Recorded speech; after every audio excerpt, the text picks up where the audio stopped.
Francis Dumouriez, vous êtes un Français installé à New York. Vous avez tourné dans des films, vous êtes acteur depuis maintenant plusieurs années, 25 ans. Vous avez côtoyé Gérard Depardieu lorsqu'il tournait aux États-Unis. Enfin, j'ai eu le plaisir de travailler avec lui, côtoyer, mais ça m'aurait fait plaisir, mais ce n'est pas le cas. Vous êtes un expatrié ici aux États-Unis depuis 36 ans, et comment jugez-vous l'attitude maintenant de Gérard Depardieu qui a décidé de quitter la France et de s'installer définitivement à l'étranger?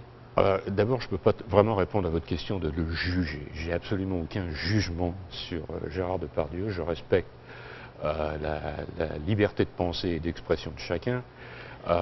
Il prend ses décisions comme il veut. D'abord, j'ai un profond respect pour lui en tant qu'acteur. C'est un homme d'affaires qui a prouvé avoir les épaules solides en dehors de son milieu d'acteur. Et ce qui se passe en France avec les situations d'impôts, etc., je crois que ce n'est pas seulement le problème de Gérard Depardieu, ce n'est pas le premier, apparemment ce n'est pas le dernier.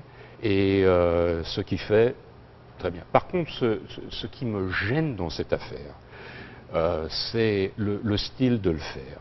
Les expatriés ont généralement un blason assez terni aux yeux des Français de métropole. Parfois nous sommes considérés comme des sortes de traîtres. Nous sommes partis. Si nous sommes partis, c'est que nous n'aimions pas la France, que nous sommes devenus des anti-français, ce qui n'est pas du tout le cas.